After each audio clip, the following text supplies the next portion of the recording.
ሰላም ሰላም እንዴት ናችሁ ተመልካቾቻችን? ሁሉ ሰላም ነው? ተመልካቹ ፀጉሬን ምን እንደማደርገው ግራ ገብቶኝ እየተሰቃየ ነው ያለሁት። እሱን ዊግ ለመስራት ወይም ዊግ ለመቀጠል ፈልጌ ከፀጉሬ ከለር ጋር የሚመሳሰል አጣሁ። ስለዚህ አሁን አንድ ጥቁር ዊግ አለኝ። እሱን ቀለም በዚህ አይነት ቀብቼው የሚሆን ከሆነ እሱን ለመስራት አቅጄ ነው ወደ እናንተ የመጣሁት። ምን አይነት እንደነበረ ፀጉር ያለበት ሁኔታ ይሄንን የሚመስለው፣ ከዛ ደግሞ ያንን ከተጠቀምኩ በኋላ ምን እንደሚመስል እናያለን። ከተሳካ እንግዲህ አብረን እናያለን እንስራው። እንግዲህ እንደምትመለከቱት ቅድም እንደነገርኳችሁ ዊጉ ይሄ ነው። ይሄንን ወደዚህኛው መቀየር ማለት ነው። በዚህ ከለር ማምጣት ከተቻለ በቃ እኔ በጣም ጎበዝ ነኝ ማለት ነው። ከዛ እኔን ትከተሉና ሁሉንም ትሰራሉ። እንደምትመለከቱት ያለኝ ይሄ ነው እና ይሄ ነው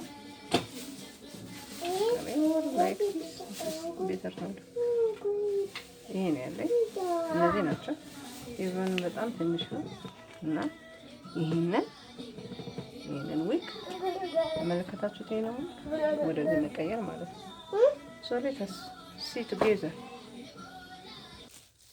እሺ እንግዲህ አሁንም እንደቀጠለ ነው ስራዬ። ተመልከቱት፣ ያደረኩትን በዚህ ውስጥ ነው። ይሄንን እዚህ ሰፋ ውስጥ እንደዚህ ጨምራለሁ። በትክክል ባደርግና ባሳያችሁ ደስታዬ ነው። አባዬ ይገልሻል። አባዬ ይገልኛል። ትክክል ነሽ። ሂጂሽ እንደምትመለከቱት ይሄው ይሄንን በዚህ ውስጥ ያስገባሁት ነው። ይሄ የሚሰካ ከሆነ ሁላችንም ይጠቅማል። ፀጉራችን ላይ ከምንቀባ ያሉትን ዊጎች በዚህ መልኩ መጠቀም እንችላለን።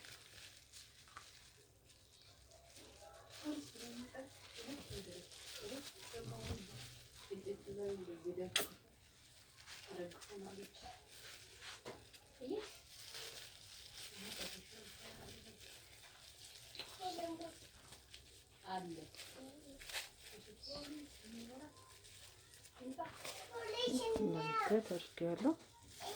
የዚህ ማቅጠኛ ደግሞ አለ። እንደምታዩት እጄን በዚህ እንትን ብያለሁ። ጠብቀው በዚህ በእጄ ባረኩት ማለት ነው። ይሄኛው ማቅጠኛ ይመስለኛል።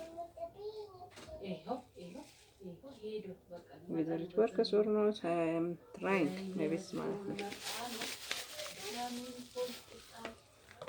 ኦኬ then ይሄው በዚህ መልኩ ነው የጨመርኩት። ሁለቱን አንድ ላይ ያዋሃድኩት ነው። ይሰራል አይሰራም የሚለውን ነገር አብረን እናያለን። ያለኝ ዊግ ብዛት አይታችሁታል። እናሳያችኋለሁ። እዚህ ውስጥ ከትቼ ማዳረስ ነው።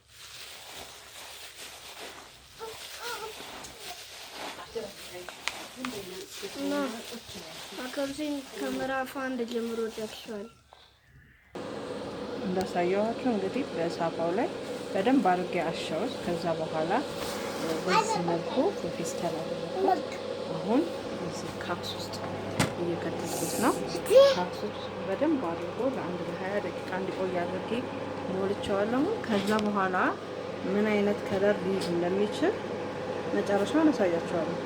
ምናልባት ሊሳካ ይችላል፣ ላይሳካም ይችላል። ሙከራዬ ግን ያው ጥሩ ነው ብዬ አምናለሁ። እንግዲህ እንደምትመለከቱት እስካሁን ካክስ ውስጥ ነው ያለው። ያው በዚህ አይነት ሁኔታ ነው ያለው። ተቀየረ አልተቀየረ የሚለውን ነገር በሚቀጥለው ቪዲዮ ሰራላችኋለሁ። ትመለከቱታላችሁ። አመሰግናለሁ።